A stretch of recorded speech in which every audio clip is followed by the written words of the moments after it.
ओम शांति 2/11/25 की अव्यक्त वाणी है। अपने श्रेष्ठ स्वमान के फक्कूर में रह असंभव को संभव करते बेफिक्र बादशाह बनो। आज बाप दादा अपने चारों ओर के श्रेष्ठ स्वमानधारी विशेष बच्चों को देख रहे हैं। हर एक बच्चे का स्वमान इतना विशेष है जो विश्व में कोई भी आत्मा का नहीं है। आप सभी विश्व की आत्माओं के पूर्वज भी हो और पूज्य भी हो। सारे सृष्टि के वृक्ष की जड़ में आप आधार मूर्त हो। सारे विश्व के पूर्वज पहली रचना हो। बाप दादा हर एक बच्चे की विशेषता को देख खुश होते हैं, चाहे छोटा बच्चा है, चाहे बुजुर्ग माताएं हैं, चाहे प्रवृत्ति वाले हैं। हर एक की अलग अलग विशेषताएं हैं। आजकल कितने भी बड़े से बड़े साइंसदान हैं, दुनिया के हिसाब से विशेष हैं। जो प्रकृति जीत तो बने, चंद्रमा तक भी पहुंच गए, लेकिन इतनी छोटी सी ज्योति स्वरूप आत्मा को नहीं पहचान सकते। और यहाँ छोटा सा बच्चा भी मैं आत्मा हूँ, ज्योति बिंदु को जानता हूँ, फलक से कहता है मैं आत्मा हूँ। कितने भी बड़े महात्माएं हैं और ब्राह्मण माताएं हैं। माताएं फलक से कहती हमने परमात्मा को पा लिया है ना। और महात्माएं क्या कहते, परमात्मा को पाना बहुत मुश्किल है। प्रवृत्ति वाले चैलेंज करते हैं कि हम सब प्रवृत्ति में रहते, साथ रहते, पवित्र रहते हैं। क्योंकि हमारे बीच में बाप है, इसलिए दोनों साथ रहते भी सहज पवित्र रह सकते हैं। क्योंकि पवित्रता हमारा स्वधर्म है। परधर्म मुश्किल होता है, स्वधर्म सहज होता है। और लोग क्या कहते, आग और कपूस साथ में रह नहीं सकते, बड़ा मुश्किल है। और आप सब क्या कहते, बहुत सहज है। आप सबका शुरू का एक गीत था, कितने भी सेठ स्वामी हैं, लेकिन एक अल्प को नहीं जाना है। छोटी सी बिंदी आत्मा को नहीं जाना, लेकिन आप सभी बच्चों ने जान लिया, पा लिया। इतने निश्चय फकूर से बोलते हो, असंभव संभव है।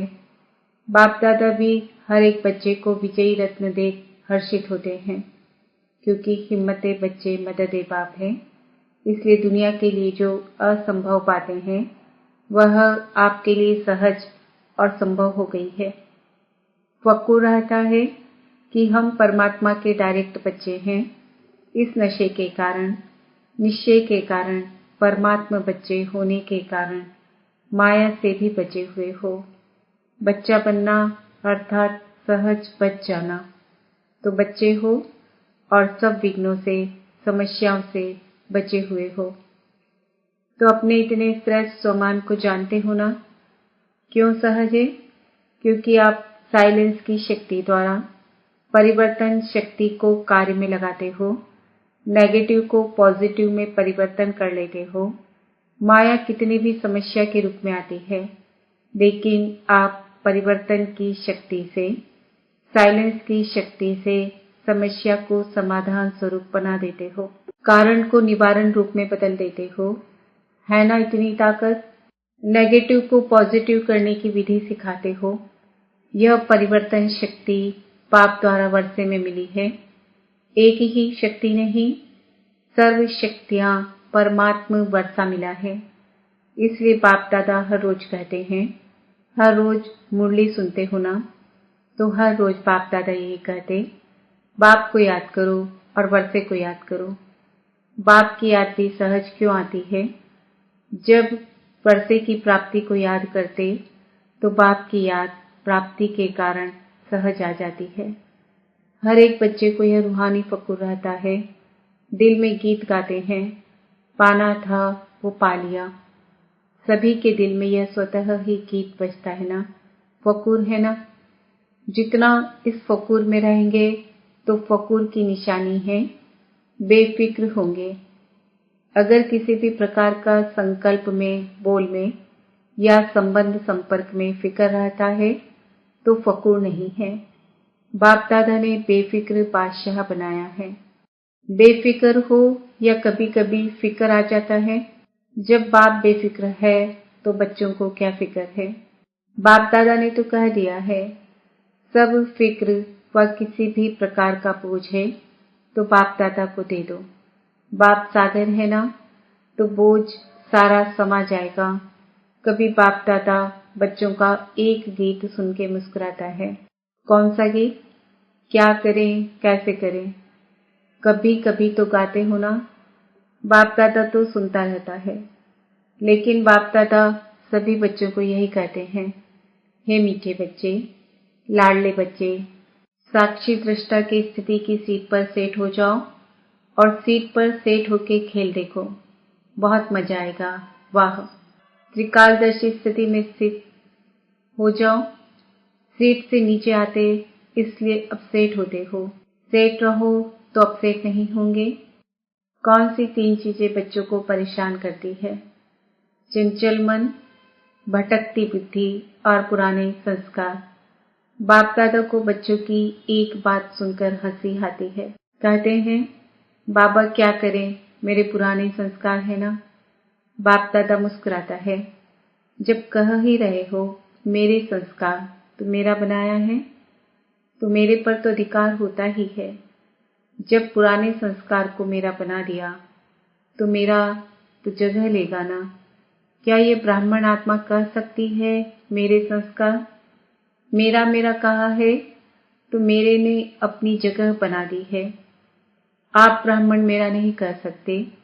यह पास्ट जीवन के संस्कार है, शूद्र जीवन के संस्कार है, ब्राह्मण जीवन के नहीं है।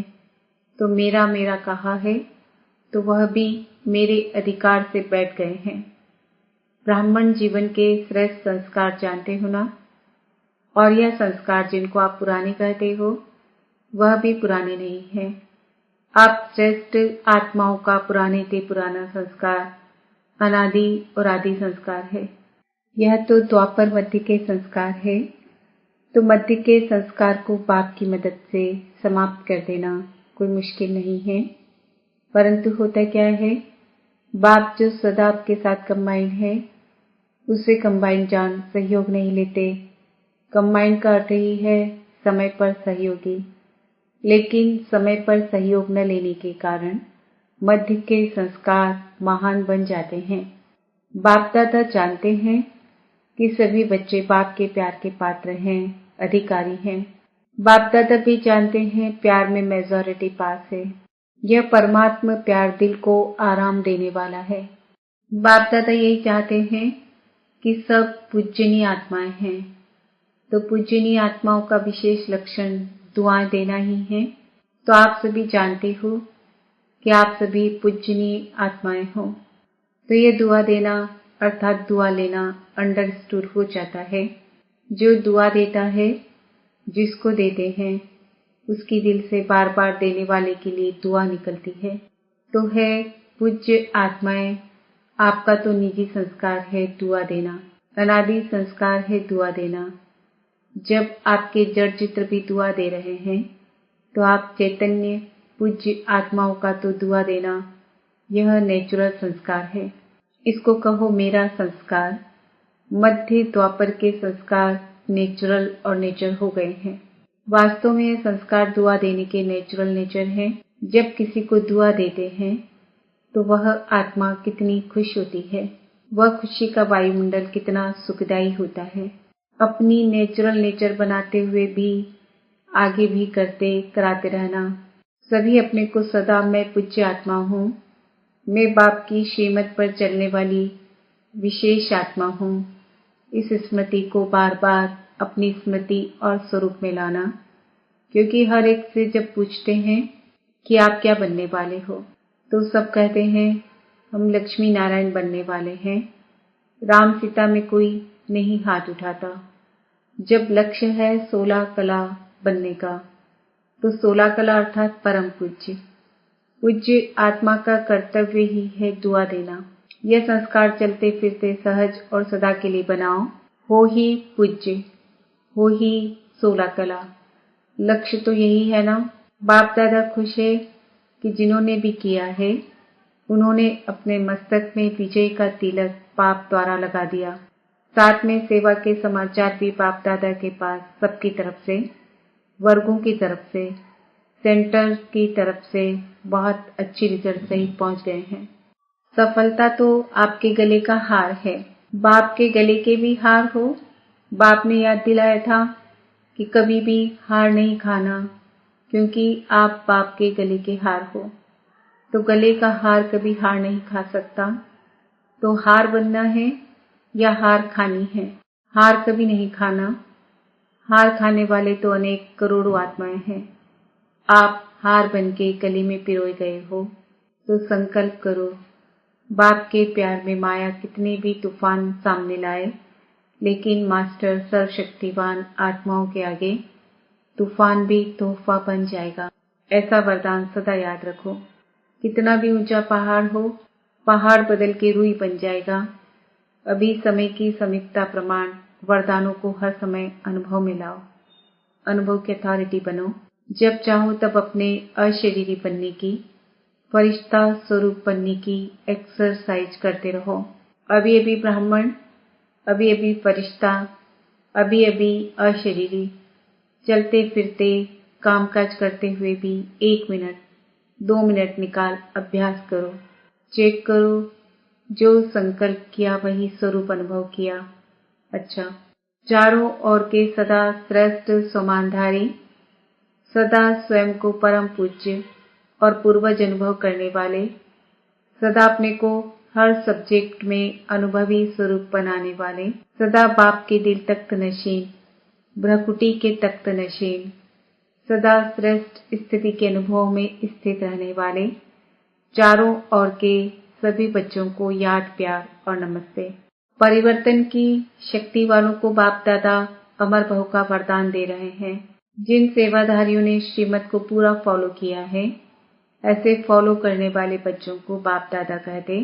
सदा फरमान बरदार बच्चे बाप दादा यह वरदान दे रहे हैं। और प्यार वालों को बहुत बहुत प्यार से दिल में समाने वाले, अति प्यारे और अति माया के विघ्नों से न्यारे, ऐसा वरदान दे रहे हैं। अच्छा, अभी सबके दिल में क्या उमंग आ रहा है? एक ही उमंग, बाप समान बनना ही है। गेगे नहीं करना, लेकिन बनना ही है। बस एक कार्ड ले लो, उसमें ओके लिखो या लाइन डालो, बस। अच्छा, वरदान। संगम युग पर प्रत्यक्ष फल द्वारा शक्तिशाली बनने वाली सदा समर्थ आत्मा भव। संगम युग पर जो आत्माएं बेहद की सेवा के निमित्त बनती है, उन्हें निमित्त बनने का प्रत्यक्ष फल शक्ति की प्राप्ति होती है। यह प्रत्यक्ष फल ही श्रेष्ठ युग का फल है। ऐसा फल खाने वाली शक्तिशाली आत्मा किसी भी परिस्थिति के ऊपर सहज ही विजय पा लेती है।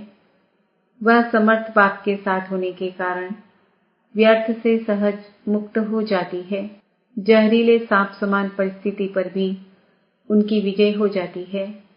इसलिए यादगार में दिखाते हैं कि श्री कृष्ण ने सर्प के सिर पर डांस किया। स्लोगन, पास विद ऑनर बनकर पास्ट को पास करो और बाप के सदा पास रहो। आज का समान है, मैं सदा समर्थ आत्मा हूँ। आज के व्यक्ति इशारे अशरीरी व विदेही स्थिति का अभ्यास बढ़ाओ। जैसे बाप दादा अशरीरी से शरीर में आते हैं, वैसे ही बच्चों को भी अशरीरी होकर के शरीर में आना है। अव्यक्त स्थिति में स्थित होकर फिर व्यक्त में आना है। जैसे इस शरीर को छोड़ना और शरीर को लेना, यह अनुभव सभी को है। ऐसे ही जब चाहो तब शरीर का भान छोड़कर अशरीरी बन जाओ और जब चाहो तब शरीर का आधार लेकर कर्म करो। बिल्कुल ऐसे ही अनुभव हो जैसे यह स्थूल चोला अलग है और चोले को धारण करने वाली मैं